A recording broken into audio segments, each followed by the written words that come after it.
안녕하세요. 오늘은 1월 4일, 지금 시간은 오전 7시입니다. 지금은 섣불리 주식을 매수할 타임은 아닌 것 같아요. 1월 중순에 기업들의 실적 발표가 있는데 12월 달 실적은 대부분의 기업들은 별로 안 좋을 것 같습니다.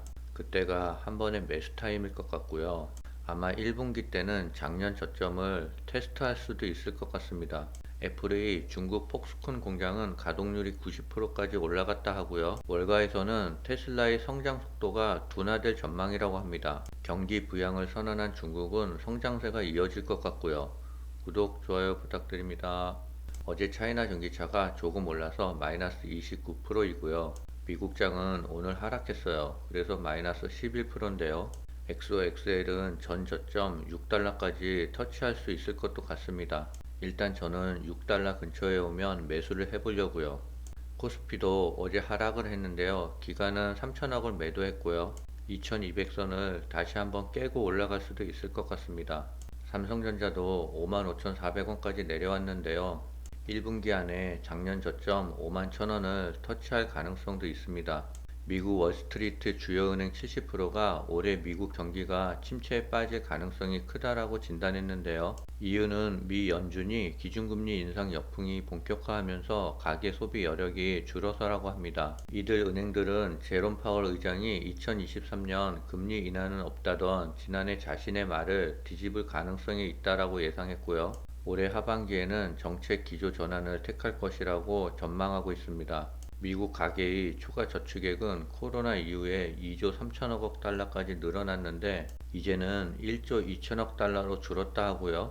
도이치뱅크에 따르면 올 10월에 고갈된다고 합니다. 그동안 미국 경제를 뒷받침한 소비 여력이 감소할 징후고요. 금리 상승으로 부동산 시장이 위축되면서 역자산 효과도 우려되고 경제 침체의 징후로 여겨져온 국채의 장단기 금리 역전도 이어지고 있습니다. 하지만 대다수의 은행들은 경기 침체 수준이 심각하지는 않을 것이라고 예상하고 있어요.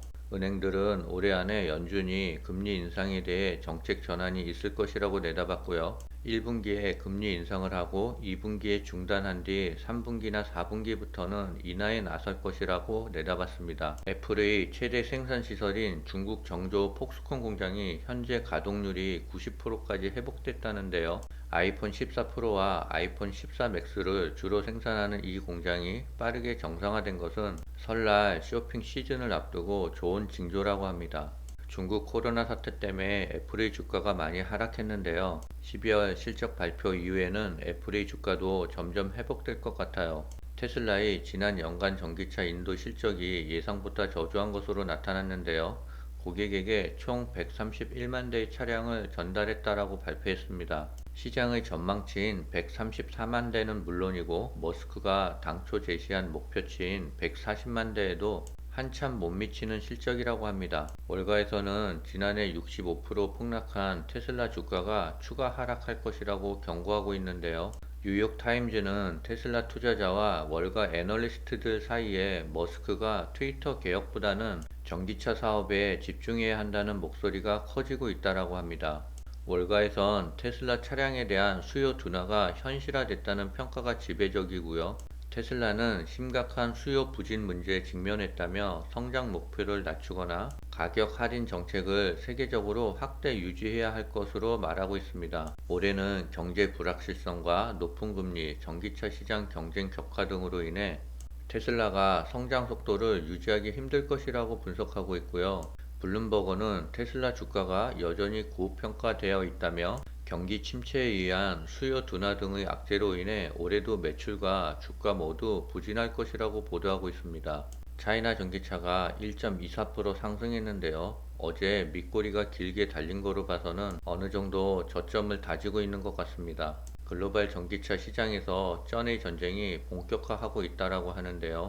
조단위 투자는 기본이고 전기차 시장에서 수천억억 규모의 투자는 찾아보기도 힘들 정도라고 합니다.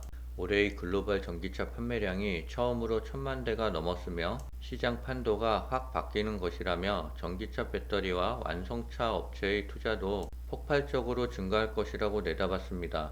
지난해 글로벌 전기차 판매량은 956만 대를 기록했고요. 컨설팅 업체인 알렉스 파트너스는 최근 2026년까지 세계 시장에서 전기차 관련 산업에 무려 66조 7,800억 원에 이르는 투자가 진행될 것이라고 내다보고 있습니다. 현대차 그룹은 2030년까지 27조 3천억 원을 국내외 공장에 투자할 계획이고요. 해외 기업들도 전기차 투자에 박차를 가하고 있는데요. 도요타는 전기차에 38조 8,600억 원을 투자하겠다고 공언했고요. 미국의 포드는 2026년까지 6조 3,600억 원을 투자하겠다고 밝혔습니다. 반면에 세계 1위 배터리 기업인 중국 CATL은 지난해 유럽에서만 10조 원 규모의 투자를 계획을 밝혔고요. CATL이 중국 내 투자 액수를 포함하면 K배터리 3사 투자액을 넘어설 것이라고 분석하고 있습니다. 올해의 중국 증시가 강세를 보일 것이라는 전망이 많아지고 있는데요. 위드 코로나 전환이 지금은 중국 경기 발목을 잡고 있지만 중장기적으로 강한 회복세를 이끌 것이라고 분석하고 있습니다. 중국의 지도부가 올해 부동산 시장 활성화와 민간 기업 지원 등을 골자로 하는 경기 부양 방침을 내놓자 시장 분위기도 달아오르고 있고요. 크레디트 스위스는 최근 때가 왔다는 코멘트와 함께 중국 주식의 평가를 중립에서 매수로 상향했고요. 아문디 자산운용은 지난달 코로나19 확산으로 중국 증시가 떨어진 것을 두고 최근 하락세는 매수 타이밍이라고 주장하고 있습니다. 갑작스러운 위드 코로나 전환이 향후 한두 달은 시장에 충격을 주겠지만 6개월에서 9개월 뒤에는 소비와 생산 활동 증가가 이어질 것이라고 전망하고 있습니다. 중국의 비아디가 이달 일본에 이어 올 상반기 중으로 한국 시장에 상륙을 앞두고 있는데요. 국내 자동차 업계와 산업당국이 촉각을 곤두세우고 있습니다. 비아디는 이미 유럽과 동남아시아 등지에서 공격적인 마케팅과 가격 경쟁력을 무기로 해 메이드 인 차이나라는 심리적 시장 장벽을 깨는 데 주력하고 있으며 한국 시장에서도 공세 수위를 높일 것이라는 전망이 나오고 있습니다. 중국의 전기차 비아디가 상반기 중에 가능한 조기에 한국의 승용차 부분의 전기차를 출시할 것이라고 보고 있고요. 딜러사 후보로는 코오롱 글로벌과 GS 글로벌이 거론되고 있습니다. 비아디 오토 재팬 시장은 4년에 10만 킬로 보증을 전 차량에 적용했고 배터리 경우는 8년이고 15만에 도달했을 때 용량이 신차 대비 70% 이하로 떨어지게 되면 무료 교체 보증을 제공할 계획이라고 합니다. 아울러 2025년까지 일본 전역에 100개 이상의 매장을 확보할 계획이고요. 자동차 업계의 한 관계자는 현재 국내 전기차 시장은 고가 차량을 중심으로 라인업되어 있는 상황인데 비아디가 가격과 성능으로 공세에 나설 경우 향후 비아디뿐만 아니라 제2 비아디들이 잇따라 한국 시장에 들어올 수 있다며 향후 중국차가 국내 자동차 산업 기반에 어떤 영향을 끼칠지 정부와 업계가 예의주시하고 있는 상황이라고 합니다. 미국 증시는 아직 저점을 테스트하지 않았어요. 조급하게 매수하기보다는 12월 달의 기업들의 실적 발표와 연준의 FOMC 회의 결과에 따라 매수하는 게 좋을 것 같습니다. 오늘은 여기까지입니다.